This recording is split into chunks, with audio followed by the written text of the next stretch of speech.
The whole point of the 12s is to improve fundamentals, isn't it? Get them to understand the basics of how to play the game. That the basics includes shooting form. Yeah, but making then sure that the shooting form is good. yeah, but then Magic, we press a long time, and we just get steal breakaway. And so honestly, when I was coaching on the 13s, sometimes we would not have took a shot in the whole game, and it would have just been steal breakaway score. Well, yeah, but then again, at some point, obviously, the ref will say, right, half court. Yeah, but even when we did that at half court, we just deny them at half court. And Yeah, we just steal it. And I know. Okay, so again, but that's not their fault.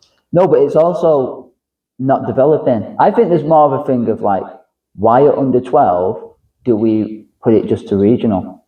And we're only playing the local teams. Let's be honest, sometimes, especially in the north, the local teams aren't good. Yeah. Why is it not a legit prem? Yeah, that's true. If there's a legit prem where you're coming all up around on the country, you would have to develop. Yeah, you would have no choice but to, because there'll be people who press just as much as you. So just like how you press it, you'll have to know how to break a press and how to do all these things. And yeah, because at the moment we get a false sense where the under 12s, they think they're the best. So I'm dealing with that at the moment. Well, that's what I was thinking. You get them now at under 13s, and it's a massive change. Bobsy was having a word with Miles the other day. Not the other day, on Tuesday. He was asking me about the game, right? Like what he thought and everything. And Miles' response was yeah, we just couldn't drive, couldn't go past everyone. And I was like, well, yeah, because I've been screaming this from the start of the season. The things you could get away with at under 12s, you're not gonna be able to get away with at under 14s. You have to be able to recognize. And it's not that your drive is not going past people. It's that whenever you drive, because again, let's be honest, most of the teams that we face, they're big and slow and whatnot, and they just play gap defense, right? So whenever you drive, there will always be another person there to stop you. You have to be aware enough to see that coming and kick the ball. Right, whereas in your head, it's I'm driving and then I'm gonna try this crazy step through whatnot and throw it at the back. No, that's not gonna. On the 12s, maybe it's not gonna work here. Recognize that's coming, kick. Now your teammate has an open lane to drive or a wide open shot, and that's how you play against these guys. And it's a massive difference, because at the 12s you can just blow by anybody, blow by 2-3 people even. And it's nothing major. Whereas now, these guys are twice your size. Even if they're slower than you, just because they're a bit bigger than you, you're going to struggle. You have to lean on your teammates more. And that's the, I guess, difference at the moment, where you have guys that are so good at specific things that when those specific things are not working, they don't know. That's it. They don't know what else to do. So how do you stop that though? How do you But this is the thing. You spend so much time. Again, this is why on Tuesday I mainly watched the session while Farrell and Bobsy were doing it and everything, because I was also ill, so I didn't really want to, yeah. So, and I was making notes on the individual players that were there at habits that I can see, what they're really confident at doing, and what perhaps they need to work on. And majority of the time, the guys that we think are, okay, yeah, it's pretty decent, what they're decent at is the ability to drive the ball. That's what they're super confident in. My ability to drive and try and get to the basket. Some of them is shooting, right? And some of them is hard driving. If you take that away from them, it's very glaring that they get very stressed. If I did the drill where it was I think it was a 3v3, 2v2 type drill where, and I'm gonna slightly tweak it on Thursday, but when you drive, you're attacking the basket. But if the defender comes, you have to be willing to kick the ball up, right? That you have to. And it's crazy how many times you have to have the conversation of kick the ball. When would you kick? Why do you think this time is the right time to kick rather than this time? Because what they'll do is they'll drive. My defender is here, right? And Sponsored. We got the props. yeah, We do have the whiteboard. right. but- So my teammate is there in the corner or in the wing, wherever. I drive. My defender is about here, and this guy is coming here. Yeah. And then rather than now being the right time to kick it, because now he's going to have a closeout, he would try and split this two And then kick it. and then kick it. Yeah. Right. But on this split, you're stuck. You're not doing anything. This guy is still there. And most of the time, this guy is recovering back to his defender. So now you pass it, and now you're in the way as well. Yeah. So now there's no spacing. And if this guy is smart, he's probably going to then want to dribble this way or pass it back this way. But we're trying to teach that. And yeah, so you see this instant kick for this guy to either shoot or then drive this way. And then as you're lifting, even, okay, this guy even goes kick it back, them kind of things. And once you take the ability to drive to the basket, you see how stressed they become. They become like crap, I can't do anything anymore. You know, oh sorry.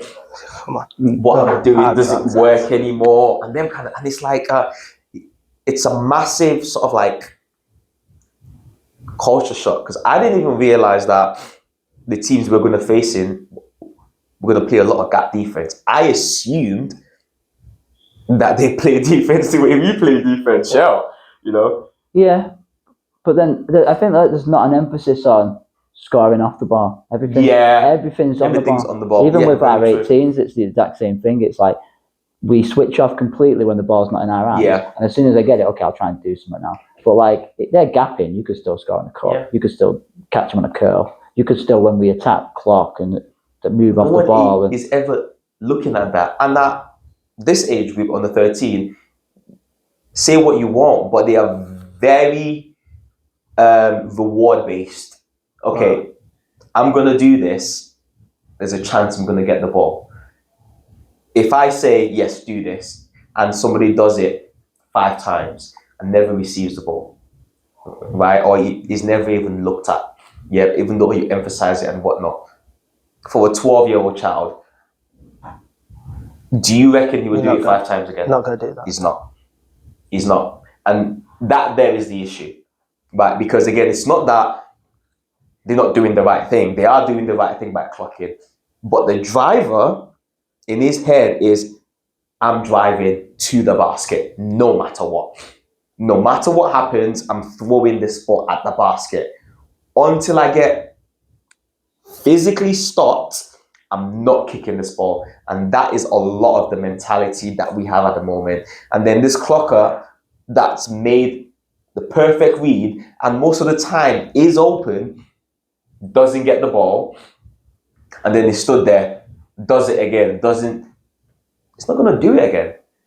And you have some guys that will still do it because, like Coach says, and you know, we emphasize in practice, great job, amazing clock, and blah, blah, blah. But they're doing that to get the well done from Coach. They're doing that to get the well done. They're not doing it because, you know, my teammate's going to give me the right thing. So, like, that's the difficult thing. Teaching them that it is the right thing to do, even though you might not receive the ball, it's fine. But on the other hand, teaching those guys to look for the opportunities. Your driving is not just for you. You're creating an advantage. If you have the advantage to score, fair enough. But you have to be aware of the advantage that you're creating around you. And sometimes I wonder, is it like too much to ask of a 12, 13-year-old? I don't know. But no, because don't you think though, when you're young, especially like, you know, we started when we were like 5 years old, Yeah. You're always taught when you drive, go to basket. True. Don't go anywhere. I always feel like it should be like, well, you drive where there's space. I even have a big thing about when you square up, why look at the basket? I know where the basket is. The one thing on the court that doesn't move that's true. is the basket. Yeah. I should get my eyes into a position where I can see more. Yeah, And I would say, like, when people drive, and this might be for more of the older kids, when like they're coming off certain actions and stuff, is where they position their head so important. Like, you want to try and position your head where there's no blind spot. Right. So your blind spot is where nothing will be. My blind spot is where, you know, coach is. Yeah. Or my blind spot is the half. Yeah. If I come off, say, like pick and roll, and again, this is for the older ones. If I come off pick and roll, my blind spot's where the tag's going to be. Yeah. That's so stupid. Yeah. Like, where your head is. So, like, we teach kids at a young age, right, square up, look at the basket. Yeah. When you drive, you only go to the basket. That might hurt development a little bit. It's like, when you square up, scan the floor. When you drive, there needs to be space. That's where you're driving to. You're not driving just head down to the basket. So I guess so. But my counter, like, to that would be, and this happens a lot with a few individuals on the team, that you end up just having this drives.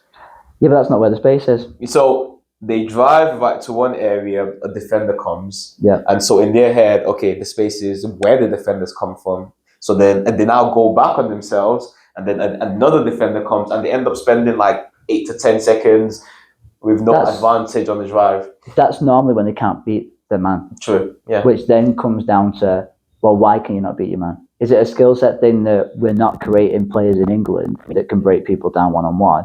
Or are we not creating any advantage for that player to beat him? So are we not passing and cutting or getting a replace? Yeah, true.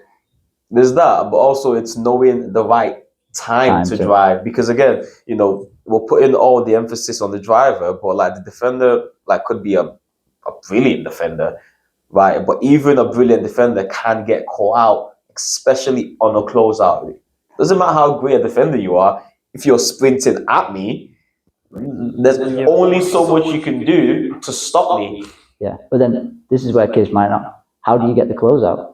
So you're in 5 out spots. Yeah, off a call, off a replace, off them kind of things. They don't understand that sometimes. You catch it and it's like, well, how do we pass it around the perimeter and we don't get any closeout because the team's just doing shell. Yeah.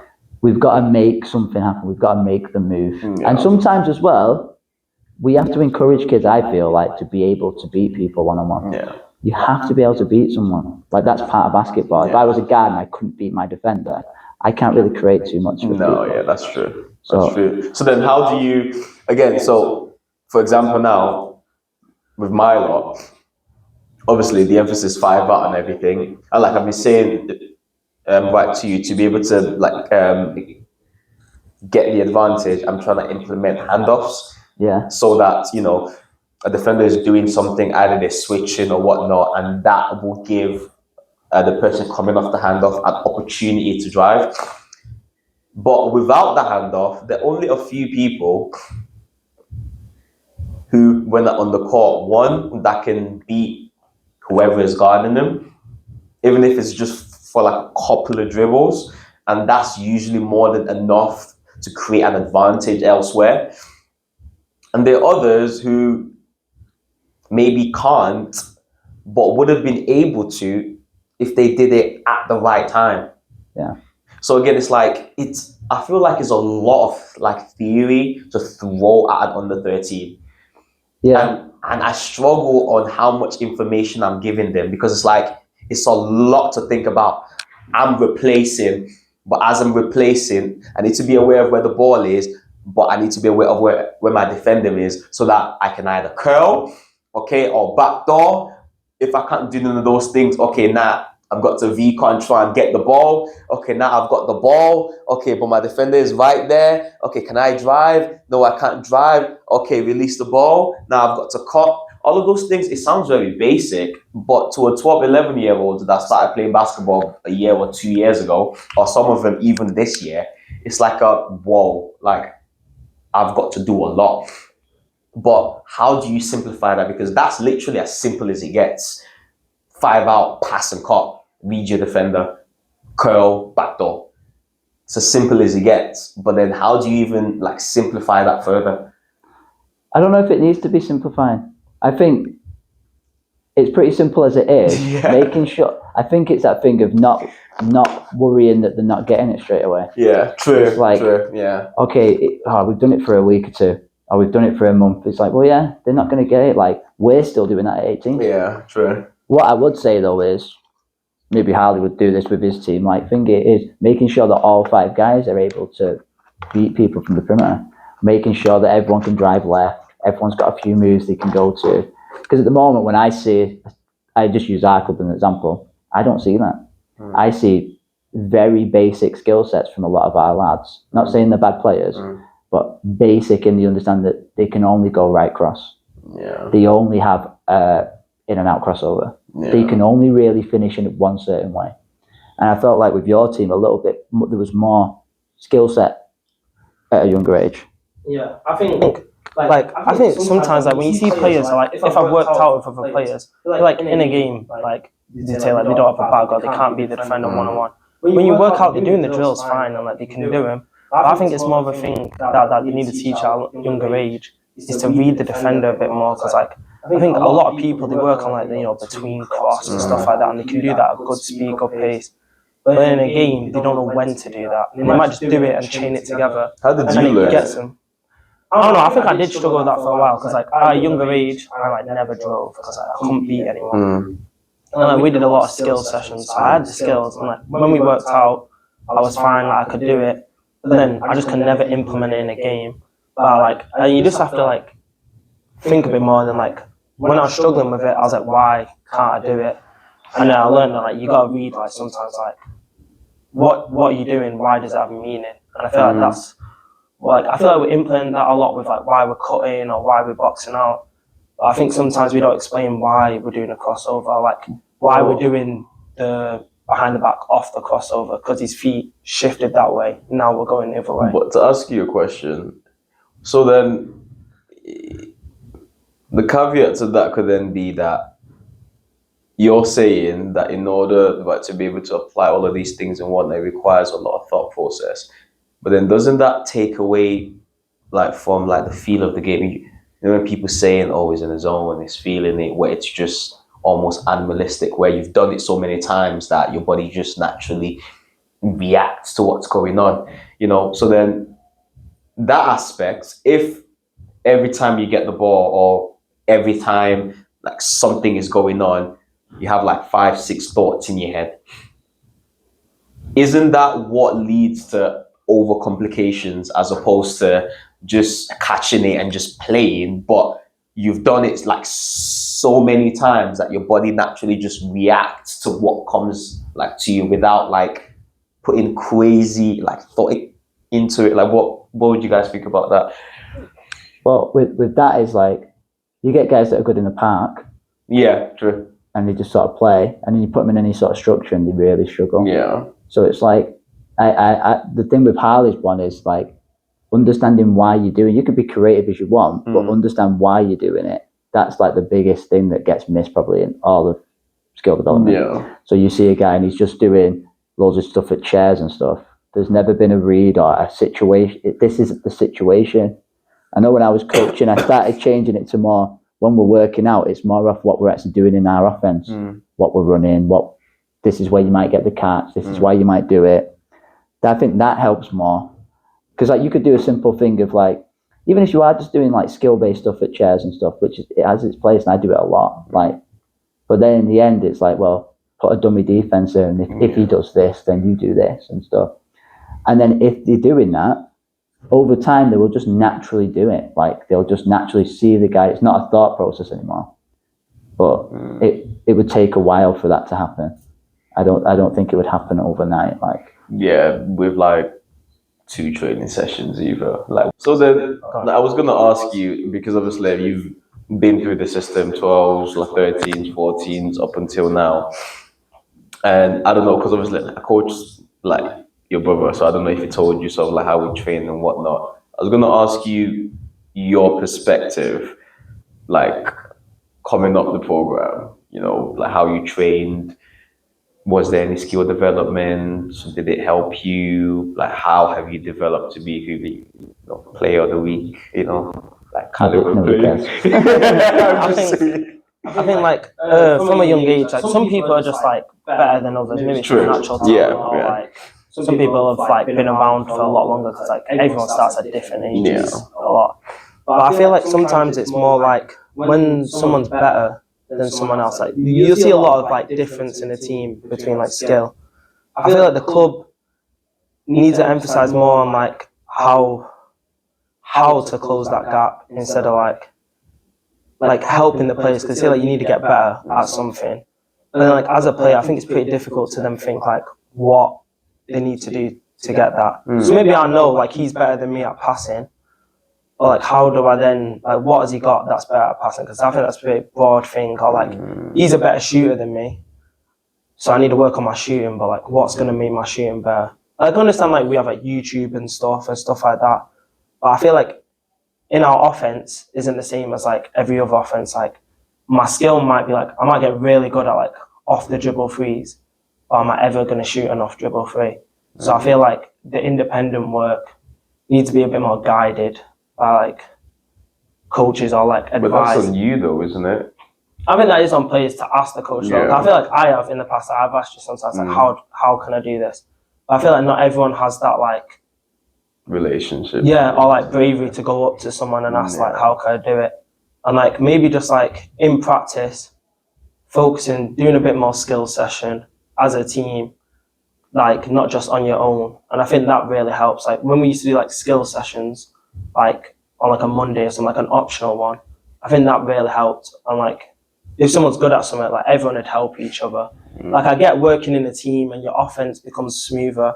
But then like you said, like to get that closeout that we want in the offense, someone might have to beat someone one-on-one and using that skill set. So I think like a bit more emphasis on like skill development be a bit better. But I think we've got pretty good at that, to be honest. And maybe like emphasizing players being able to come down and work out on their own and like giving them some ideas. Because like a lot of the drills, like when I've come with my mates to work out, it's the drills we've done in practice. And like you can look at the ones on YouTube, but I feel like they don't stick with you as much as like the stuff you know that you do religiously in practice. And I feel like the drills, like the skills we've done in practice, are more applicable to our offense and what I'm actually going to get than some like random D1 coach telling me what happens in his offense. So I feel like helping players understand like what they might get more in their offense. Okay. And stuff like that. Like so piggyback, well, not piggyback, but highlight and then ask a question. You mentioned obviously like a disparity in like skill set at a younger age between people who are like just naturally better and people who obviously need a bit more help. And you mentioned that obviously a bit more help on the people that need it in order to get them as good as like the people that are just naturally better. But then how do you also then accommodate those people that are naturally better? I know like the club naturally would just play them up. So they will go from being one of the best players in their age group to being sometimes one of the worst in the older age groups or just middle of the pack and whatnot. And yeah, I guess like that will help them and everything. But if you're trying to close the gap and everything, you know, especially with like young boys, isn't competition the best form of doing that? As opposed to alienating this guy who's like, quote, better than everybody else, alienating him to a completely different team, completely different offense. He would then eventually have to then come back and play for you in his age group. But, you know, because he's so much better, he plays elsewhere, develops skills elsewhere that's going to help him get better and better and better. But what they're learning in the other age group is not even like nowhere near what the older age group is learning. So that gap is just getting wider and wider and wider. So then how do you balance both sides? Well, we're not, as a coach, we're not trying to close the gap. Okay. We're just trying to make each individual as good as they can. Yeah. So like if the kid that's, you know, a little further ahead, well, he should be trying to get even further ahead. Yeah. The kid that's in the middle should be trying to get as good as he can. Like we're not too worried about them being a massive gap. If there is, sometimes you just get it, don't you? Sometimes you just fluke and a 6'8" player comes and he's dominating. Yeah. Like, well, we're not going to be like, oh, the bottom end kid's got to get to his level. Yeah. The bottom end kid's just got to get to the best level he can get to. And why you start playing kids up would be when maybe the competition for the kid that is in his own age group isn't quite enough and he could develop. Like, I'm not a big fan of putting someone up if he's going to be bottom end of the top. Yeah. There's no point. Is that both in games and in practice, or just you could if there's different times of practice and everyone can accommodate that, practice is fine. Like, I think we should do a better job, even not some of our better guys, maybe, you know, the top 6 or 7 guys. Maybe there is opportunities to train with all the guys. It doesn't always have to be just this one person. Yeah. But yeah, we should be trying to just develop where we are, like, and you can treat kids different. There's like this big thing, you should treat them all the same. I'd be harder or push the kid that's at the top a little bit more than the new kid that's just started. The new kid might have a little bit more leeway. He can make more mistakes there. Will develop his skill set a little bit better. The older guy, like, if you're messing around, and I'd be on him. Like, we have to be better here if you want to get where you want to get. It's like when someone says to you, like, one kid says to you that he wants to make a career out of basketball, and the other kid says he doesn't. That instantly changed my mindset. I don't know about you. It changed my mindset. What? It changed my mindset of this kid that wants to go somewhere. You can't take a day off. Like, I'll be on him all the time. Yeah, you need to show him what the level is. And a kid that tells me he's not that interested, he still gets, you know, he still has to work. I still think, but I'm not gonna be that bothered if, like, he's having a day off or he's come up with me. Like, you're not. It's his decision, isn't it? Yeah, it's like, if you just need to be good enough and getting better with the team. But the kid that's telling me that he wants to be a D1 prospect, then you better be working out. Like, it doesn't make sense. True. Okay. I also think, you know, this is like off topic of what we were just on about. But I was just thinking about, you know, going back and you said, like, going through the system. Like, some I think would actually help players, and I feel like I see a lot. Is like, obviously I could ask, and like we had a lot of sessions where I could ask. But I feel like not just like a skill session, but I feel like IQ is slept on a lot. I feel like the session just based on like being able to read defense. If like you see this, what should you do? And just more about the mental process instead of like physically being able to do stuff. Yeah, but then how does that look? How does that look at under 12? Yeah, that's what I was gonna say. It's age dependent. But it's a good switcher. Yeah, no, but they might not. I don't know. Like, at the moment, I'm not doing as many video sessions as I probably should. Yeah, but at under 12, do you show them? Should you show them video? Do you think? Like, I don't know. There might be little things where, like, this thing that you've been banging on about that we're not kicking it. If you showed them a little clip, even if it's like, in my opinion, you should go no more than 30 minutes on a video session. That's crazy if you're doing more. Under 12s, do a 10-minute session. Just before practice, 10 minutes. This, and this, and make them understand that it's just for development purposes. We're not slagging anyone off. It's like, yesterday, one of the senior women was scared to go into video because she felt like she was going to get shouted at for fingering. And I worry that sometimes with the videos that we're doing, how we bring it up. As long as we bring it up in the right way, that like, this is just for development purposes. I think under 12s might. I think you could do it differently, because I'm not gonna lie, even sometimes I found like video pretty, like, it's not the most exciting thing to watch. But, like, we're older, so like we can sit through it, we'll pay attention, we'll understand. But I think at the younger age, that's gonna be pretty difficult to make sure you have their full attention, they're actually like taking it in.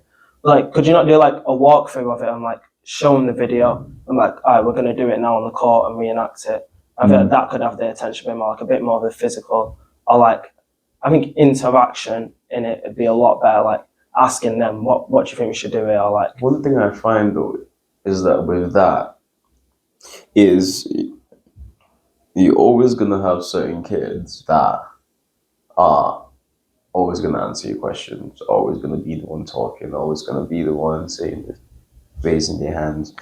My worry is that's about 2 to 5% of your team, right? There will naturally be quieter guys that are not really bothered, guys who just won't talk, right? So is that because they don't know, or is that because they just don't want to talk? You don't know because they never talk. So then it's like, how do you balance that? Because I find when I spend a bit of time explaining stuff, when I've got to be smart the way I do it, and I can't do it for too long because, I know that some people will switch off. And when I ask questions, I can put money on the people that will speak. And I can put money on the people that won't speak. Now, should I maybe start asking those other people? Possibly, but then does that put them on the spot? Yeah, it's a bit Especially scary. if they don't know exactly. So it's like, how do you balance that? Like, it's a bit of a difficult one, isn't it? Maybe more individual stuff, like it's not all to the team. You could take a kid to the side and just explain something. Yeah. Like it doesn't look like you're quite getting that. Like, are you sure about that? But I guess it's the relationships you can kind of build. It's always harder at a younger age, I think, with that. But yeah, sometimes kids know. Like I think some kids know. They know when they're messing up. Yeah. They know when they're messing up, and they just want to hide. Yeah. Yeah, they want to hide, or they know, and they just like we've got loads of kids that don't want to speak. Yeah. But as long as they know and they're doing the right stuff, and if they're not doing the right stuff, just we tell them, I guess. Like, I don't know. I guess that also links to like, a big thing for us right now is culture and stuff. I guess that links to like making sure there's a good culture about your team to where if those players are scared, like kind of showing them that they don't need to be. Because like I think a big worry in their mind will be like, oh, I hope everyone don't think I'm stupid, or coach don't think I'm stupid, oh, I'm getting it wrong, and like I hope he's not gonna cut me because of it, or like some people have like those like silly thoughts. Like even I've done it so that I thought like, oh, I hope you don't think like I should know this and I don't. And you have those irrational thoughts, but just making sure it's like if you don't get it, you don't get it. You just gotta ask. Like it'd be worse for you not to. That's easier said than done, I guess. Yeah, and again, I completely agree with that. I've always said that I would much rather you say, "No, coach, I don't get it," and I explain it, than not say nothing, and then obviously you go and do the drill, and then you're not doing the right thing. So obviously you try to explain it and stuff like that, but it's difficult because it's like you're trying to create an atmosphere where everybody can speak to you directly. Most kids do speak to you, but when it's one-on-one, most kids will not speak to you in training, in a group, in the midst of a drill, saying they don't get it. Yeah, but then a lot of the time when I say that sort of stuff, like, guys, if you don't get anything, then you should have said it. A lot of the time, I'm already angry. I'm already angry, so they're already not. They're already like, right. I'm not gonna. Maybe we got to do better at because let's be honest, most coaches are just stress heads, and it's like you're asking for something while you're already in the wrong mood and mindset. So you're not gonna get it. Like, why are you not asking? We're not. Probably better if we. You know what is a very good question that links to, and what doesn't really get spoken about enough or highlighted, the mental health side to coaches. Like no one, like again, like we've got some lovely parents here at the club, some lovely staff and everything, but outside the game of this game and outside him coaching my kid and everything, only a few parents that obviously you've developed that relationship with you would actually notice and be like, are you okay? Like, you seem a bit, what's going on? Usually that happens between coaches, but even sometimes the coaches are so my team and my team only, I don't really want to interact and whatnot and everything. I think it's going a bit better, to be fair. But the mental health side, to coaching, doesn't really get spoken about enough because people don't realize how many hours goes into a practice session. Especially for me, because obviously I just started out not long ago. So I would literally be in work in midst of seeing my patients, right? If I've got like 30 minutes, 45 minutes or whatnot, I'd be like, right. I would have been thinking since the last practice, for example, now Tuesday went. Since I got home on Tuesday night, I've been thinking about, okay, what do I need to do for Thursday's practice? I've been formulating things in my head. I've been about, okay, making notes and everything. And then it goes into Wednesday, same thing. It's Wednesday night or Thursday midday that I formulate it from all the thoughts and everything. That's 3 days. to plan for a 2-hour session. Now, the more experience you get, you can probably do that in a few hours, and sometimes if you're like, you really can't be bothered in like 5 minutes, I don't know. But a lot of time goes into planning the sessions. Okay, it's going to look like this, it's going to do this. And sometimes you accept that you've got to be flexible with it. Can't be too rigid, because like, you plan on this drill taking 20 minutes, it might take 25, it might take 30. And then you decide, okay, do I make it 35 or do I move on? And all of those like things, all of those planning is sometimes it almost feels like a punch in the gut when all of that time you spent to plan for something just doesn't work. Yeah, doesn't work, or just goes in the gutter. And that's why, especially this year, anyways, I've been more stressed than usual. Because obviously I realized that we're very small, and the things we're gonna have to do are like very, very like different, and the way it's gonna run and everything, and every training session, obviously, it's a bit more complicated than they used to. So I'd spend time like breaking it down and building it up and everything. And sometimes I'd just be watching practice and thinking, man, this is not worked at all. This is not gonna work. How can I, and it's stressing you already into next practice or in a game. You said you planned for the game and this is what we're going to do, and it's not being delivered, and you're like, oh my God, okay, well, that plan's not worked. All the training session leading up to this moment is not worked. Okay, what can I do now? How can I change things now? How can I, all these thoughts are in your head while you're coaching, while you're trying to get people to like cheer, while you're making sure that kids get minutes, and none of this matters to an average parent. That okay, I've just got to come and support my kid, that's it. Coach is just doing his job, that's it. Whoever sits you down and be like, mate, yeah, you look like you're stressed, like what's going on? Yeah. How does that get better? Well, the first bit would be like, don't just instantly change. So I wouldn't just like, I remember when we started with this guy's under 16s, I remember you saying with the offense what we were doing at the start, you were like, oh, this isn't going to work. Yeah. Because they were really struggling with it. Yeah. But when we stuck with it, in the end, we were very successful with it. It's like, it won't, and I'm struggling with it a little bit this year as well, but it won't just get better over time. Yeah. People are learning at different rates. You've got people in different positions. So I wouldn't just change it if you know it's the right thing, and you know that it can get better. That doesn't mean you just religiously stay with something. You can make tweaks and things, but I wouldn't be like, this ain't working. It's just, maybe you just got to get better at it, and we've got to get on the same page. And then the thing with the parent bit is, parents, they're not going to care because they've only got the one interest. Yeah. Now, there is parents that, for the team have been, but in the end, they're only bringing their kid in. Yeah. So I would, they're not going to really care.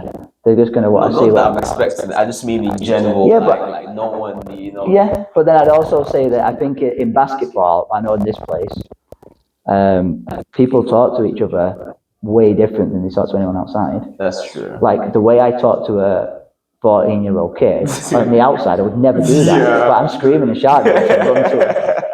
The same a parent wouldn't talk to a flipping doctor, like the way they speak to the coach. Yeah. It's just the dynamics in basketball are so weird and different. It's very true. I think sometimes you forget that, like, right, okay, it's actually a human, or is a kid, or is it? I think about the first one, about how you always like planning the sessions outside. Sometimes it's not working. I think also one thing is like, I think also you got to think like, especially at the older age, maybe not as much at the younger age, but like you got your players there as well, and like some of like if they've been there for a while, they saw other coaches, saw other stuff, and it's not just all on you. Like sometimes you have an assistant, and like sometimes you don't. But like I'm just saying in general, like sometimes like speaking to your players, even at under 12s, because like you still got to enjoy it and like what they enjoy, what they find easier to get. Like like you could ask them sometimes, or like, do you think this would work? Like obviously not everything you got to run by them because you're still the coach, but I still think sometimes breaking down that authority versus obedience like thing like where it's a bit more, they have a bit more of an input, and like, you know what I'm saying. So you have that more of a relationship, and like, because if someone's just telling you to do something over and over again, it's just kind of let's just listen to him. Compared to, it's like if you feel understood a bit more, and like you have more of a say, they're more likely to side with you and like take it in their own time to then figure it out, because it feels like it's a bit of them as well, and they actually like. Do you know what I'm trying to say? Like, Yeah, it makes sense. Yeah, I It makes mean, sense. like it's good. Like it's a We're doing it. It's not just you do what I say. yeah. But then you can manipulate that a little bit. I'm not gonna say, so like you can give choices, Yeah, but so you can think we should do you can that? make you can ask them stuff, but you kind of know what the answer is going to be, and you kind of know what you want the answer to be. Yeah, But so you give almost them, like, thought you two almost options. but you almost like direct it a little bit, Yeah, like towards where you're going. now they might go against that and think, then you've just got to accept that. Okay, we're doing that. Like as long as like the options we're giving them are all sane options that are like safe. Like we sometimes do that, don't we? Where it's like, we do it like this, or we could do it like this. Or, like we're clocking, we decided. Yeah. So then, because I'm thinking on Thursday about having a chat with like the players, just regarding what they think about like the offense and stuff like that in general. But at the same time, I'm like, is that a good idea? I'm genuinely like curious, because I don't know. I'm curious. Do they think it's so difficult that they'll never be able to do it? Do they think it's something that can work? Do they think it's something that they need to get better at? Do they think it's something that is so alien to them that, you know, do they think it's like, oh, I can never do what coach is asking? Do they think it's unfair? I'm curious, but at the same time, it's like, do I think they will speak? Do I think they will? Yeah, I was just gonna say that might be a problem, because like if you're speaking like in a group session, someone like you say the quiet ones I was speaking on before, they might not say what their input is. So I think maybe speaking to them individually, or if you put them in a group to like come to a decision, like that's sometimes. I mean, Group of 19. at the young I can't age. do individual. well, yeah, but you could do things like we've done before, where like you write it down. Like, guys, what are you struggling with? Or even just smaller groups, like if you like subgroup it, I feel like just in a smaller group they feel a bit more confident. Like when there's a lot of people, it can be a bit intimidating, or you don't know what everyone's thinking. But in a smaller group, it feels a bit more like enclosed and like heard. But I don't know, or like you said, like leaving it to them to decide something and speak to you. I mean, that definitely works at the older age. I don't know what it'd be like. Yeah, I think because I've been trying to plan this session, and obviously with the younger group, you need a bit more time for that. I mean, we're lucky that we've not got a game this weekend, so I can actually allocate maybe like 20 minutes maybe to it. So I was thinking, why would you not do it if there was a game? That's what I'd be more worried about the amount of time it's gonna take, as opposed to like the glaring things that we need to work on. So Yeah. I wouldn't know how to prioritize. Yeah. Now, what I think with your guys there is, I think it's in your head a bit that they're thinking stuff. Right, okay. I think you're thinking it's not really working, so they must think it's rubbish. I don't think they think it's rubbish. They've seen the success that the club had, and it's what the club's been doing for years. I think everyone just probably thinks, yeah, we need to get better, and then we just work in practice. Yeah. But then I would say like the more like the mental side and stuff, maybe that we have to prioritize that more, and we have to make sure everyone's on the same page or feeling all right, because we've got a game, so it's just right. We just hammer practice. Yeah. But if the main problem is this guy's not feeling good, or this guy's, rocky at the moment, that's probably has more of an impact on the game. Yeah. So I don't know, maybe. So then how do you do that then? Because again, I can't have an individual, because I've got to get a squad of like 19, 20, right? And I've got a 2-hour slot. So I guess maybe I could allocate a whole practice, but that's a lot of time that you're missing. So it's like, okay, is it, group kids like together? Maybe all the new kids, I'll speak to you and see, what's it been like being at Magic? What do you guys think? All the, after the after grouping the new kids, I don't know what other group I'd do then. Could just Why be would- random.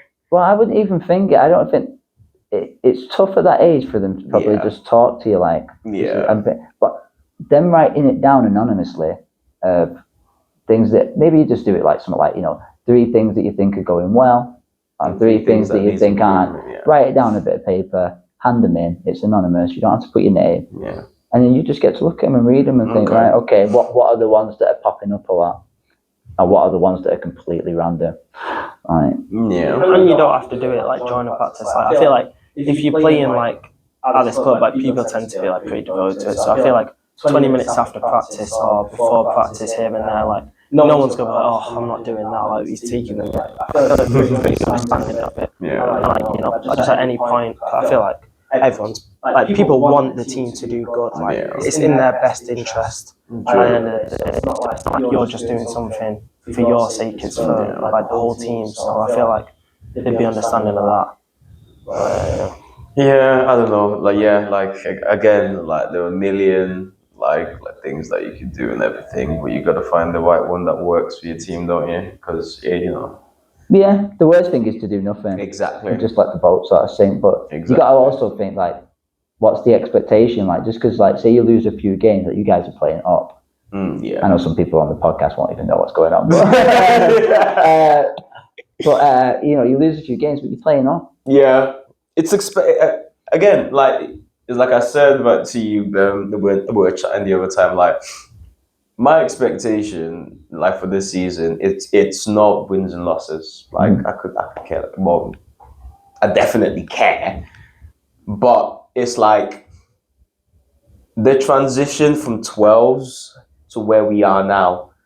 Can we look back at the end of this season and say, okay, yeah, they're definitely not the same player they were at 12s. They can now do this. They can now do this. They can now do that. They can now do that. And towards the end of the season, maybe, even if it's not a win, but we're competing with the better teams.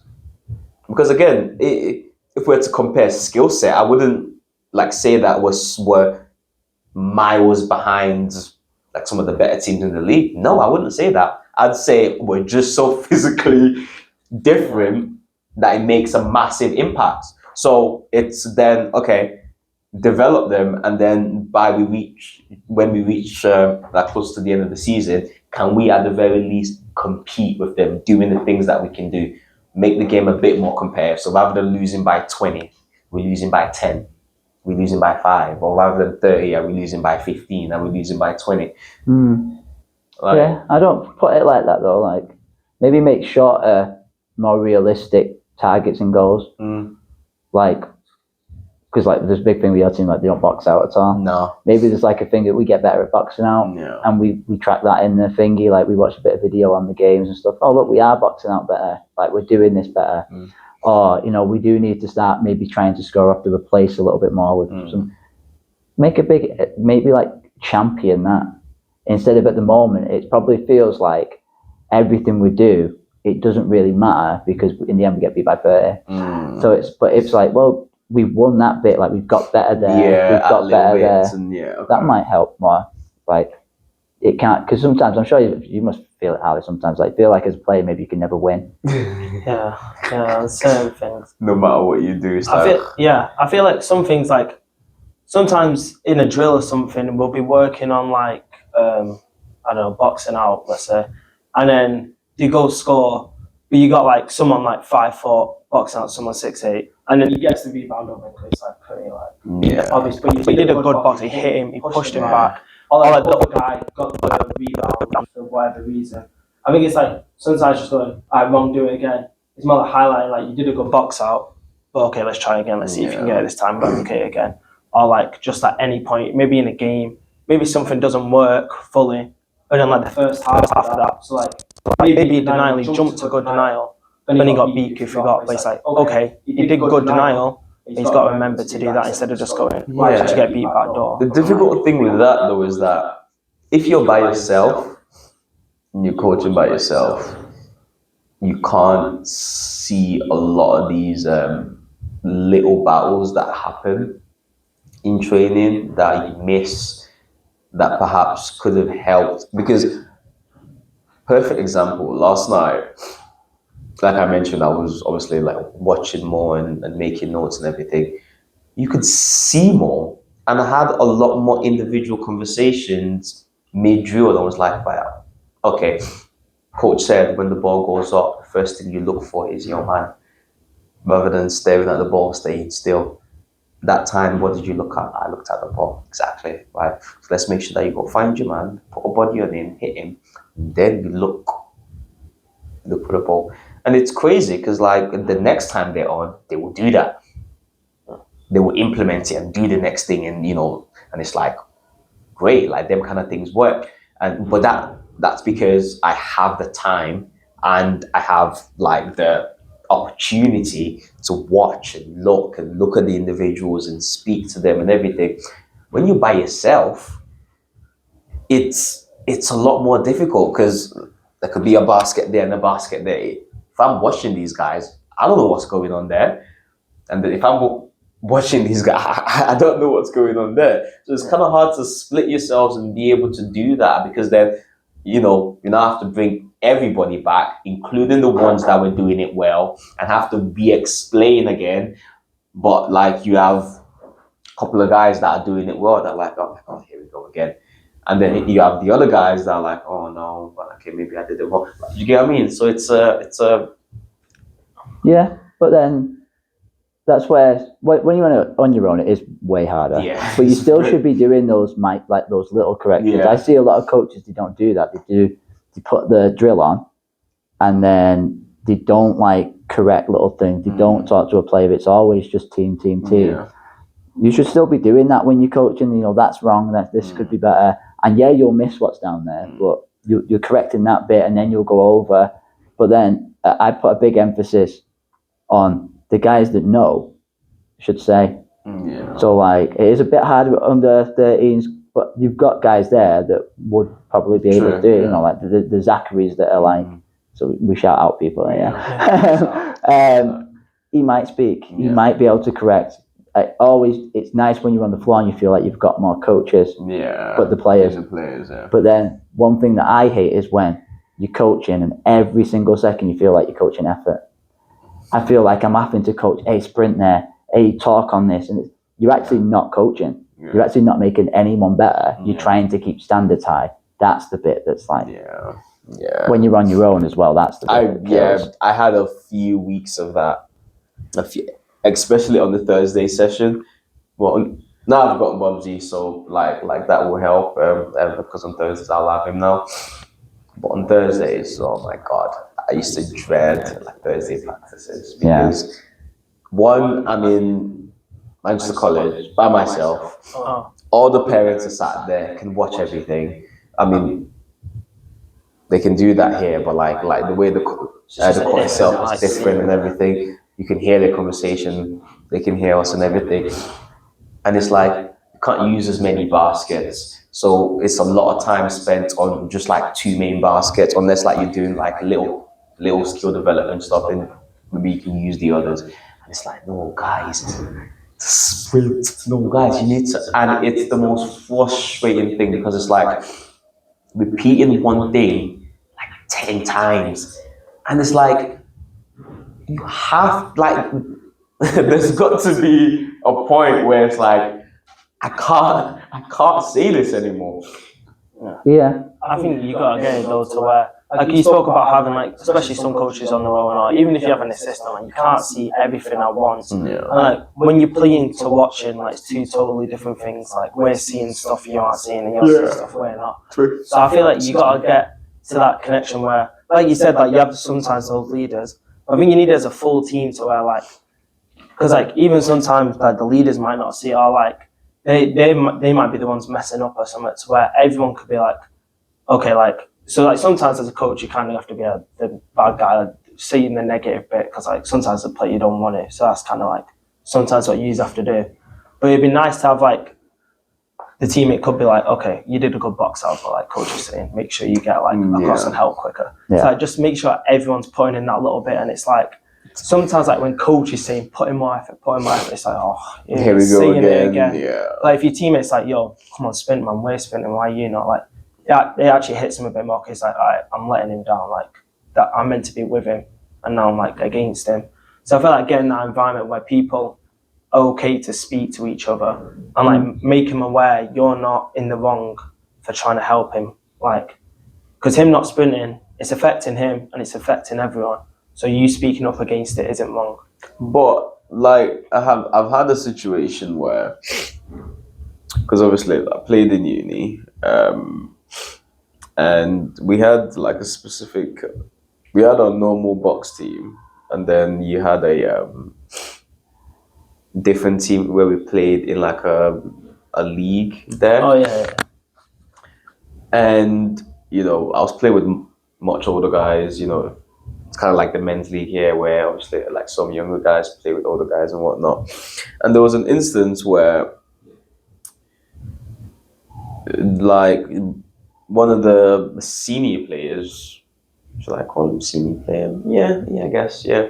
Senior players was obviously, because our coach wasn't there like for that game, so he decided like took it upon himself that I'm gonna help lead the session and lead the game. And one of our best like shooters at that point, he wasn't the quickest guy, and I think he got blown by in transition or something like that. And then the teammate, again, like these guys are friends, by the way. The teammate like shouted his name. I won't say his name. XYZ. Like, you're one of the slowest guys on the court. You should be the first one back to avoid being like blown past. And you could just like see the player like turn and look at him like, what did you say to me? It was like, no, I'm just saying that you need to close out. And it was like, you of all people are saying that to me, and then like that it caused a rift, because it's not like he was the greatest like transition defender or whatnot, but obviously he's playing coach, and in that moment that player got beat in transition. So the way he said it and how he said it, and especially who it was coming from, completely derailed the message. Yeah. Like the message was the right one, which was, okay, you're not getting the rebound. You got to start tracking back just in case. So the message was the right one, but how it's said, when it's said, and who it's coming from is so important. If I never pass the ball, right, and every time I catch it, I'm looking to attack or I'm looking to shoot, and I never pass it, and then we have a moment in the game where you don't pass the ball, and I come to you and I say, Harley, man, like pass the ball. Are you gonna look at me and be like, yeah, don't worry, I got you next time? You're gonna look at me like, you of all people are telling me that to pass you the ball? When was the last time you passed it? Like, do you get what I mean? Yeah. So again, like, as much as I agree with like messages and everything, you're coming from players, they have to come from the right people. If not, people are just gonna look and be like, okay, and then and then the message will just completely lose its value. Whether it's right or wrong, you will completely lose its value because of how, when, and who it's coming from. Yeah, we've definitely had that. Like, for like my team going throughout, like we've had a couple times when that's happened. You saw it, and like sometimes it's been escalated to more to like a bit of an argument because like, why are you telling me that? I'm like, we've seen this like quite a bit, to be honest. But it's like, I think it's like that understanding. Like times I've like been like told something, and it's like you know what I'm saying, that reaction. But then I mean, you just gotta like understand that the person's not saying it. Sometimes they do just say it because like they wanted the ball and like they wanted to shoot. We also got to understand most of the time they're saying it because they know it's the better thing. And it's like well, you hope. You would hope, innit? But like, if you actually reflect on it, I think you got to speak to both sides. So they both, like, you got to meet in the middle. Like, they got to understand you're saying it to help them. Like, you're not just trying to be that guy. And the other person needs to understand, like, when to, like, how to say it especially. And like, when's the right time to say it. Yeah. But then who's saying that to them to make them understand that? Is that coach? Yeah, that's true. I think that's tough. Like, I think a coach, like explaining that throughout the team, maybe like near the beginning or at some point saying like, guys, if you're helping each other, like we gotta come to understand, or trying to catch that. And I think sometimes as players, like watching it happen from an outside perspective, trying to be like the mediator, because like it's difficult to mediate while you're in that situation and reach both sides. So I feel like someone stepping in and helping, or coach trying to catch it, or explaining just like when it's not happening, like this is how we need to do it, and trying to create it so that situation doesn't happen and we know how to go about it.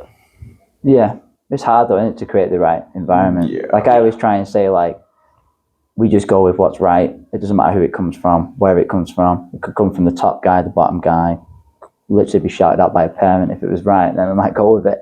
Like, but it is tough. I do wonder how you build great cultures in teams.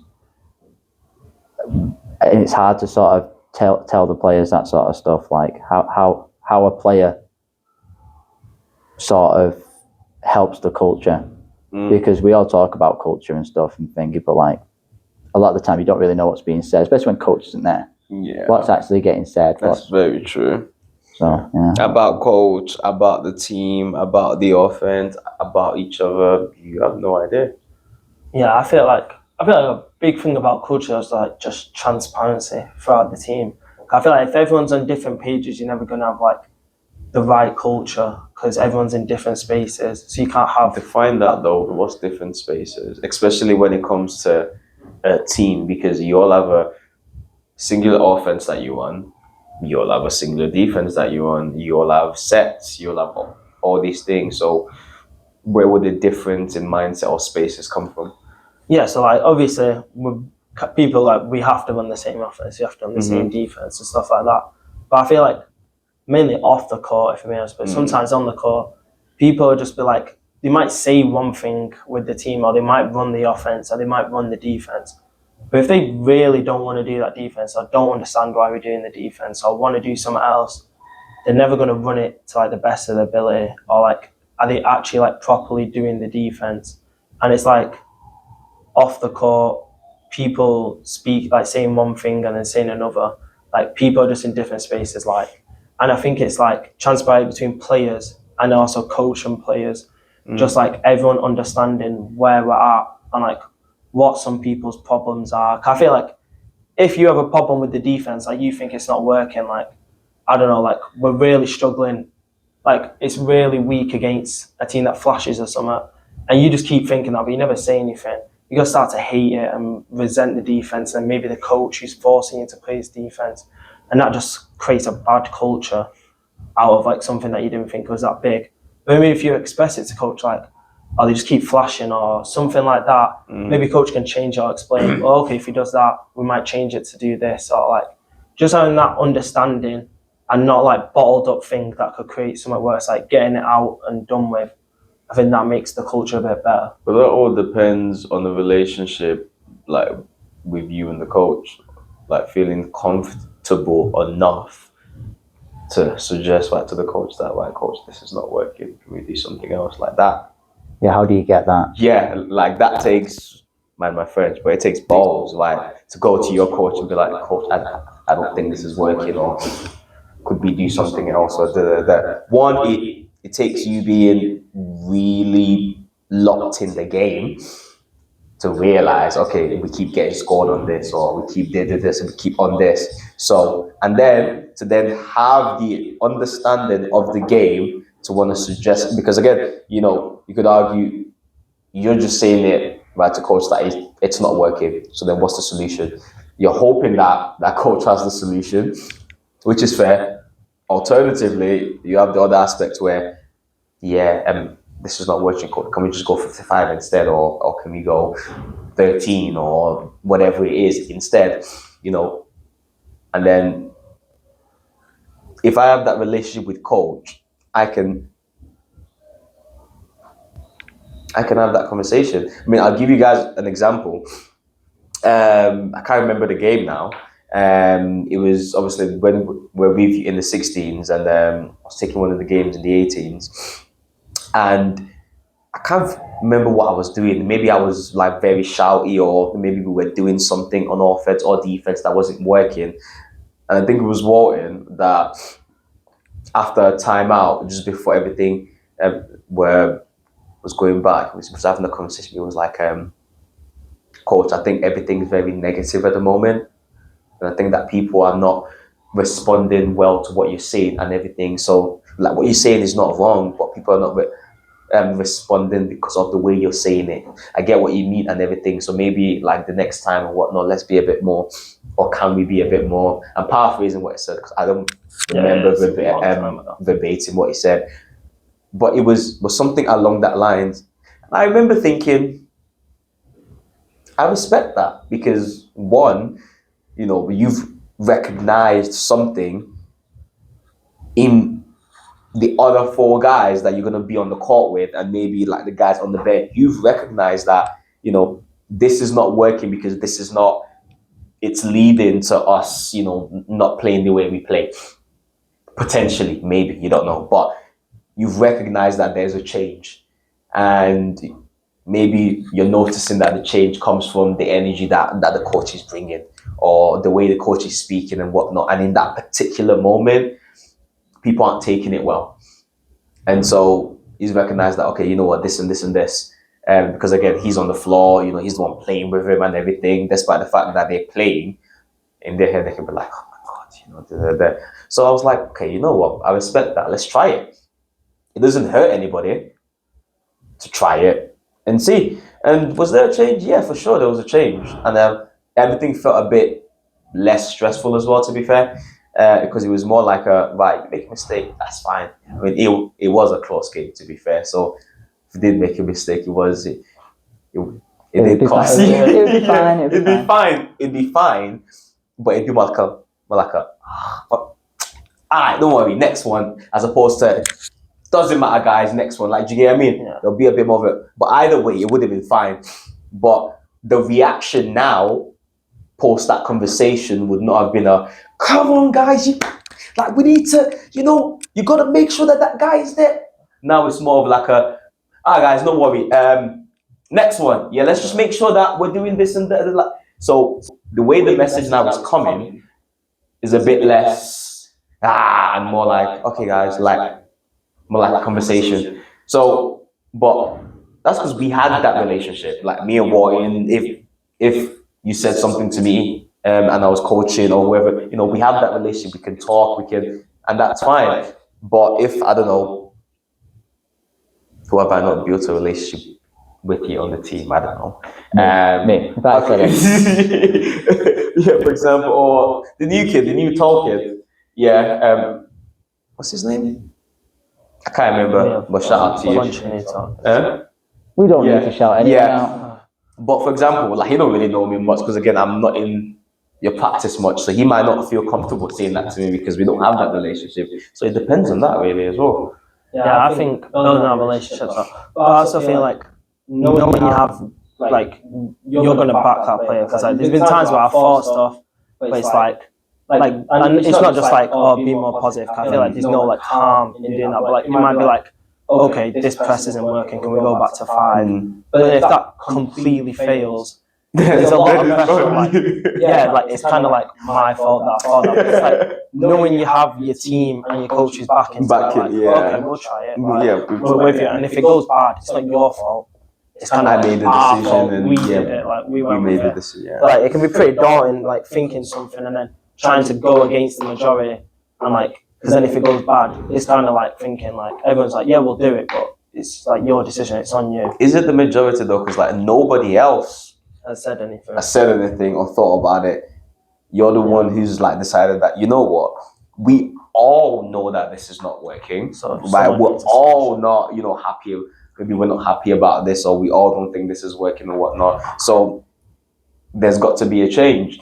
And I know that the coach is not so rigid that is going to say, no, keep doing it. So if all of us would like a change, but nobody said anything, okay, I have that relationship with coach. Coach, what do you think about this? I think we would benefit from the coach is okay, do you all want to do it? And sometimes I give them the option.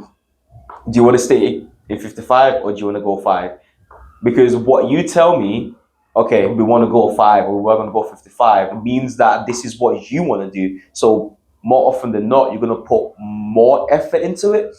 Yeah. So regardless of whether our crap this is on me, it's more of a okay, finally, we got a change. Now it's on us to either put the same or more effort into what we're doing. But it's like, okay, why wasn't the effort being put originally? I don't know.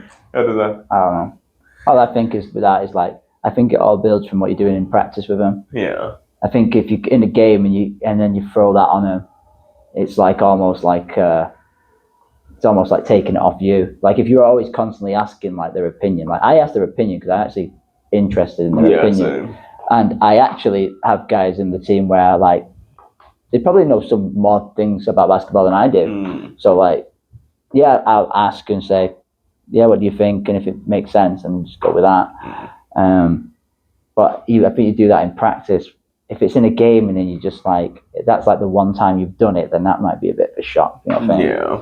But yeah, I'm not sure. Yeah, I definitely think in practice, like we've done a couple things like when we do like our situational practices where it's like, all right, we're down 3, there's like 4 minutes left, you're on 4 fouls. It's kind of like not you coming up going like, this is what we're doing, this is what we're doing. It's more like what would you guys do in this situation? So when we're in a game and we're in that situation, we're like, we've done this and this is what we did, it worked, or like, this is what I'd want to do. So like, you might have to do one thing. It is totally different. It's very different. And it's like, that's a real situation. Yeah. It's a lot more scary. But I think obviously, just having that preparation and doing it before gives you that bit more confidence to actually want to say something. Yeah, and I guess you got to get an environment where if you say something that's not good, you're all right if we say no. We're not going to go with everything. Yeah. Like I ask people opinions, and sometimes they give really stupid answers, and I'm like, no. Now I might say it in a nice way, but like I'm not going to go with that. That's wrong. Like that's not right. But like I would value I like that you want to put it in, but then also making the kid understand I'm not always right. Yeah. Like everything that I say is not gospel. I've been coaching things a year ago that I don't do anymore. I said, I do it like this now, actually. This is better. Yeah. So it's like if something, they came out with something that was better, I'd just go with that. And then I would claim it's mine. No, just go with what's right, innit? Like, I don't get people, you won't get that relationship is when someone asks to coach and the coach almost is like, just doesn't want to hear it. No, you do it like this. And they don't give a why or any reason. It's just, no, this is like the way I do it. So you better do it. That's when I don't think you'll get the relationship. Yeah, I think that would help explaining why you don't want to go with that answer. Like, I think that would help because like sometimes if like I give an answer to someone and you just like no, it's like oh was that stupid? Like what was I thinking? What's the reason for the no? Yeah. But like if you explain like, well we could, but then it's going to leave that open compared to our defense that closed that. I'd be like, oh yeah, okay, actually yeah, fair enough. That's why you're not doing it instead of just. Because like, as soon as you like, if you leave open-ended things like just with a no, you don't know what that player is going to think. Is it because he don't like me, or is it because like I don't know? Like you could really think anything. You don't know what people are thinking. So I think trying to explain, like I said about the transparency, showing like what you're thinking and your reason behind that. Like I'm not saying you have to explain everything you do because like that's just not like realistic. But like just sometimes showing them why you're thinking things so they can like reason with you. And then, like I'd said before, like if they feel like they understand it, they're gonna put more of that effort in instead of just doing something blind. Like you don't know why you're doing something, you're not really gonna want to do it. No. But like when you know why, like your reason is, they're more likely to put more effort in and then maybe suggest more because they know like why they're doing it or things like that. Yeah. So I think that's important. You're definitely gonna get that more the older age. I'll be honest, I can't remember when it was 13s and really giving many suggestions other than the only couple of suggestions that like I've sort of kind of given. Like they kind of they're just going to repeat what you, because you're the only thing they know. Yeah, I know. I like that kind, like especially like after games, and you're like, right guys, what do you think? And they just repeat what you said at halftime, or what you said on the bench, and it's like, oh mate, that's not what I want to hear. I want to know what you think. Like that's what I'm asking. What you then think. I guess like for them to like understand the game and stuff, like what you've told them at halftime, they might have been completely oblivious of and be like, I did not see that. And then that's like from now on, maybe in the next game, they might say that. They might be like, oh yeah, we didn't box out actually. And I guess it's just kind of like a whole learning thing at the beginning. Yeah, but again, it's like the question is not specific to like techniques, for example. Right, guys, what do you think about the game? Individually or as a team, whatever it is. I would appreciate yeah, I felt really scared, like I couldn't really drive at all, and like I couldn't really I couldn't really shoot, and I couldn't What really 13-year-old? I know no 30-year-old is ever gonna say that. But As well, a lot of the time, a lot of coaches have insecurities like that. Never say it to the team. mate, I'd tell you if I was terrified. Would you go to it? Oh yeah, man, I'm scared of this, and I don't. Not at the I don't start, even, maybe at the end, maybe. I don't know if I'm doing this right. I'm not sure about the offense. I'm not. I think it's different coming from a coach though, because like you mentioned about to me the other night, that the team should always be like you mentioned, like, okay, coaches, yeah, like we've got coach, like that's what I'm trying to implement anyways. I don't know if I have that yet, but then if they then hear you at the start of the game saying, or I think I don't know if the offense is right or this or that, it could have one or two effects. The first one could be like okay, coach is just as confused as we are. That's fine. Let's do it together. It doesn't sound good. It doesn't. No, as a kind of like a we're in the same boat type thing. And the opposite could then be he doesn't know. He doesn't know. So then how are we meant to get it? Yeah, but I don't think a player would want you in the same boat. Yeah. They want. In my mind, players are going to always be more panicky. The younger, especially when they're young as well, and they're coming up against older lads, they're going to be nervous. They're not quite sure and stuff. Yeah. They don't want the coach giving any sort of nervous energy. They just want the coach just to be there, okay, if we need something, then he's got us. And I do think it's on us to make sure that we kind of do that. We come in with the right mentality of they're going to be nervous. So even if you're nervous, get on with it. You're grown up.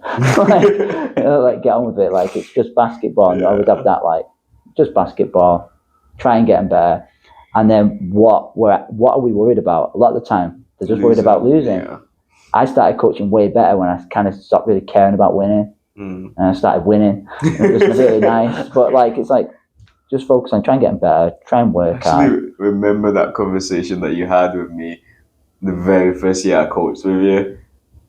And you were like, that you hadn't got into, what was it, Final Four? No, you got into Final Fours by the morning because, you really wanted to, and, that was the ultimate, your focus and everything. And then you're like, you know what, this, I just want to get the team better, and let's see how far we go and everything. And, you ended up winning it, and I was like, interesting. When I stopped caring about it, was when I found it. Yeah, because maybe just your thoughts in the wrong bit. True, yeah. You end up focusing on the wrong things, and not giving people opportunities that maybe could change the game, or I don't know. Yeah. And I'd say about you speak about being in the same boat and that. I think that's not as a player. This is from a player's perspective. Especially when you get older, our age. Especially when you're younger, you kind of just think coach knows everything. Yeah. Coach is even human. I don't know why. He knows everything. I do whatever he tells me to do. But then, as you get older, you get a bit more understanding. That he's not going to know everything at all times. But then, I guess it's easier for us to show that we're nervous, so we don't know. And even though we know deep down we don't know everything, it's nice to just kind of think it's fine. Coach knows. We don't need to worry about that so much. It gives you kind of that rock when you step into the court. You got that safety out there when you don't know you can go to. And even if you can't, just thinking that you can. And even if you go to him, it might be a conversation and you actually have the answer. But it's just having someone there to kind of fall back on. And even if they do admit in a timeout, if they've just pulled out some random zone and you're like, okay, I'm not 100% what to do. This is my idea. G's having it. That would be good, because then they're still providing you something. You have that support. Like he knows something, but then you can also add because you know he's not like perfect. You don't know everything. So I think it's just like being there for him, but then like also showing a bit like I guess a bit of elite ability and like they can actually come to you about stuff. I think So it's just finding a balance. I think it ties into what you were saying before about, when you made a suggestion, it's like on you. Yeah. I think the coach has to understand you take that responsibility that the final say is yours. And so kids don't worry about what happens because in the end, it was our choice. And you almost, not take the blame, but you almost like, in the end, the final say is what the coach is going. So the kids don't have the pressure of like, oh, that was my fault, or it's not your fault, it was coach's fault, or but it is. You kind of have to take a little bit of the blame, I think. Not saying that there should be any blame anyway if you lose a game, because that's what really annoys me. Someone loses a game, and they just go after him. And it's like, what? People lose games. I know we're in a privileged position because we talk about all this stuff, but like we're in a club that's winning and stuff. Yeah, so I wonder what it'd be like if it was like the other side. Then I would just lost every week. Well, actually, I'm losing would you at the moment, so I don't know. Random question: would you coach a team in National League that was losing all the time? Like, so would you go coach somewhere else? Bottom like the bottom of the table team. I don't know what that is. Well, would you get the same enjoyment? Because the flip side to that is, if for some reason you start winning, I mean, you can only go up. Isn't it? Literally, like you're at the bottom. So you can be more. What is the word? Like experimental, like carefree, more risk averse. Because now it's okay, guys. We lost, or we're gonna lose, or just whatever the case may be. Let's just focus on doing X, Y, and Z this month, or the next like 3 months, and let's see. And if, I don't know, the scores are reducing by like 50 to then 20 to then, or not even that, if like the kids are getting a bit more better at doing the little things. Because in essence, right, especially in the older age groups, the margins between victory and loss, like sometimes is so thin. Even like 20 points is very thin. Like 20 points can go like that. Yeah. Like, I mean, look at the Charnwood game, like went 1-1. like that. Yeah, literally all it takes is 1-1. So the margins are very, very thin. If you can only do one thing well, that could help close the gap, maybe, I guess. Because every team just has, well, not every team, but most teams that, I don't know, win games by a bit and whatnot, it usually comes down to their main 1 or 2 guys. Everybody else, their skill set, their everything compared to the 1 or 2 guys is like night and day. It's like very, very different. Very, very different. They can't do some of the basic things, and that's why some of their plays are robotic, where this must happen. You must do this, and then after this, the ball must then always, so it's like I don't have to do anything besides set a screen here and go stand here in the corner. And that's why whenever you see a random, well, I call them random because no never knows their name, but a random like doing anything else besides what they've been asked, it's like the coach goes like crazy. Whereas, okay, I have no superstars, which may be why we're losing, because we're not scoring enough. How about we just get everybody to a similar skill set, and then making decisions. We're not at risk of doing it because we're going to lose it. Not that we're going to lose anyways, but we're the worst team in the league. So how about we just focus on getting everyone's skill set to a level where we can run a certain play perfectly, and then we just play crazy defense. Yeah. Just play crazy defense and do 1 or 2 things well. And then you develop from there, because you've got to have an identity. If we're losing every single week, that means nothing we're doing at all is good. Defense is, to me anyways, I don't know, like this might be different to you guys, but to me, it's like 70% effort, 30% technique. I can teach you how to slide. I can teach you where to stand. I can teach you how to put your hands. I can teach you how to have your chest in front of the ball. I can teach you how to have your sword and shield. I can teach you how to close out. Sure. But what dictates you doing it? You. And doing it to an intense level enough, it's you. So it doesn't matter how much I teach you. If you're not willing to do it, it's not going to happen. So if we just focus on the defense and say, okay, we can't score anyways. We can't score. But how about this one game, we limit them to 60? Or like you would with them, though, this one quarter, let's try and limit them to 20, 25. Let's just try and just focus on the defense. And then that way, once the identity is that, you can build up on that. So I take it as a pretty interesting challenge. I'd get stressed, but Yeah, I think it'd be too stressful. I think it'd be too, because you also got to think a lot of these teams are not even getting practices. So you're all saying this. Some teams would be like, they're like the teams that are watching and they're the bottom of the league. They'd be like, yeah, but we practice like once for an hour. Okay. And it's like, that's the problem. Motivating the players, like that must be so demotivating. Losing, like you speak to some of the players and it's like the mindset that they have is like so like poor, but it's not really their fault. Like they're coming into the game, it's like, we're gonna get a whack again. Because like, let's be honest, everyone's here to like have fun and like you kind of want to win and get better. But it's like if you're just losing constantly, it's pretty difficult to motivate yourself to get better. Because it's like, what am I even getting better for? We're just gonna lose anyway, and like I worry, kind of get drilled into you. So it's I worry about that a bit with my lot because we're facing all the like best teams at the start of the season. So like, there's a very, very big chance that by the time Christmas comes, we could be 0-4.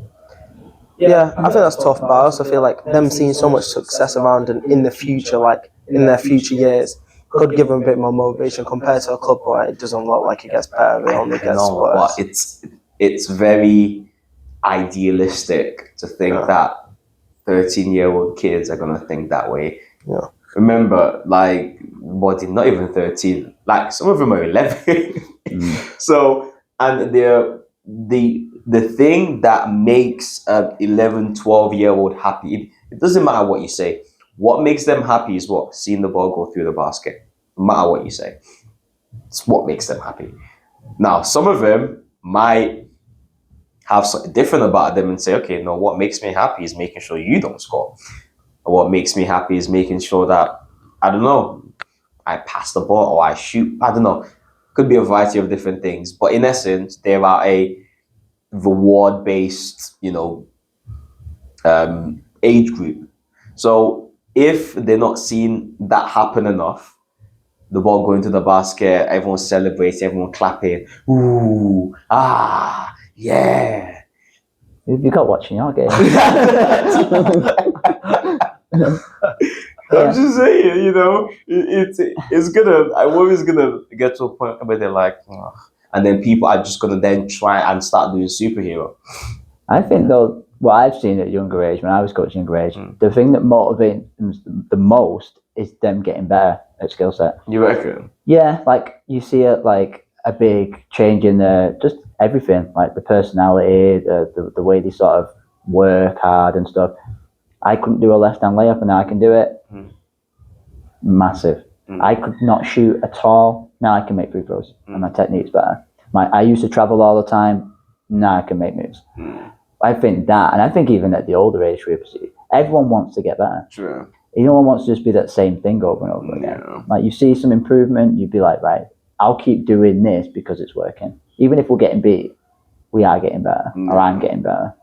So I think it's just it'd just be difficult at the beginning to make sure, like, because while you're working on your left-hand layups, you're going to be missing them if you've never done them. Yeah, and I think it's like keeping them motivated at the beginning to get to that stage to where then they finally make it and it's like, oh wait, actually, this works. And then they'll do it for like the jump shot and everything because they see it works. But I think it's just that initial stage showing them and like them trusting you that it's actually going to work. Just a big thing. Well, how do you get that? Because I work out with so many people and saying you've got to do this, or you've got to change this little bit, or you've got to think, and they'll do it when your eyes are on them, and then as soon as your eyes are off them, they just not do it anymore. Sorry, yeah, but that's a big question. I don't know. It's a hard one. It's. But then I guess it goes down to that person and how motivated. It's like they are to get why is a kid in set 1 for maths and a kid's in set 2? Well, he puts that little bit more extra effort in, focus that little bit more, and he gets to get a bit better. So I guess it's just who you're working with, and some people just won't do it, and not to maybe get so down when they're not doing it. I get down when they're not doing it. Then I was just thinking as well, like we were talking about like the fun, and I was wondering, like, is coaching fun? Because I've been thinking it really, really can be like one of the most rewarding things that I've personally like seen and been a part of was, I don't want to say his name, but we know him. It begins with a B. Right, yeah. Right, yeah. It was what I had a mic there. They probably caught it as well. Okay, yeah. Fair enough. But I gotta do that. I'm the editor. But one of the most rewarding like things is obviously this kid now obviously is coming, is not the fastest, is not the most skilled, but we thought he worked hard, you know, liked him, was a good kid, we thought he worked hard, so we said, yeah, why not? You know, I had like 20 odd to maybe even more on the tours, and we're like, yeah, let's keep him. And at the start, first couple of games and whatnot, you know, you mainly play the people that stand out, you know, like the people that can make layups, the people that can, I don't know, do a dribble move and everything, and whoa, wow. But obviously, like, you give everyone playing time and whatnot. And without realizing, this kid, quietly, very quietly, like, if you're not like really looking, is developing every training session. Every training session, all the skill sets that we're working on, is actually doing it. And then I remember when I first realized it was a game. I can't remember who it was. And I think there was a player not available. And I was like, okay, I've got to like put another person in and whatnot. So I put him in. And that game blew my mind away. Not because he scored 40, not because he was the most amazing offensive player, but just because of the way he demonstrated the skill set that we've been working on. Jab step through attack, jab before attacking, shot fake into jab step and attacking, actually moving off the ball, like finishing one way, revert. I was thinking, wow. And like this kid, again, like he wasn't like doing it the fastest, he wasn't doing it the most like athletic way. He was just doing it the way he was showed how to do it. And I remember messaging you after that game. I was like, mate, like this guy is the ultimate. What did I call him to you? What did I say to him? No idea. Oh, what did I say? Horrible. No, really bad. I said that he was the. Oh my god, the GOAT? Is that not? That's probably the GOAT. Yeah, I was like, he's the GOAT, right? It blew me away, and because of that, I started to focus on him a bit more, and I started to notice that he was one of the few players that every time we showed the drill, he always did the drill 100%. Like, you have some guys that, you know, will be like, yeah, and you've got to be like, come on. No, like, you tell this kid like to do a drill, face is red, sweating, out of breath, every time he's doing it. And that felt wonderful to me, because I was like, you spend a lot of time focusing on the athletic kids, or like the kids that can run fast, or the kids, you never realize like the kids that came in at a certain point, and then by like towards the end of the season are vastly different than when they started. And that development process, it's one of the most rewarding things I've ever experienced. And I was like, wow, that's really, really, like, that was really, really fun. Like, it wasn't fun at the start because I was like, oh my God. But like at the end, you started to realize actually the benefit of it, and like the kid starts getting a bit more playing time. He's happier. You start like just the way like comes out more in his personality, because now it feels like everything he's worked for, you know, that there's a payoff and everything. And it's like, wow, like the change that happens right to a player when he realizes that his coach has acknowledged his development, or like can see his development, or mentions that he is developing, or like mentions that there is a difference, like you're getting better and everything. Yeah, it's brilliant. You know, we're called the next possession. Yeah. We're pretty big. Yeah. Massive. So we always ask our end question is always, you know, what's actual next for your coaching, or just what's next in life? Obviously, my main focus at the moment is my little one, and my wife and my family. Like that's a really big focus of mine. So after this a season, I'll obviously have to like make a decision as to whether or not I can head coach again, or do I want to assist. Like see how that impacts, like obviously like home time and stuff. So like that will be a big thing for me, because I really want to be there, like through all the little things and everything, and I want to like bring her here as well. So no matter what, I'll probably still be here with her. So, but it's the question as to whether or not I head coach, or whether or not I assist. I don't know, and it also would be interesting to like see what's on the girl side, see what's on the older age group side,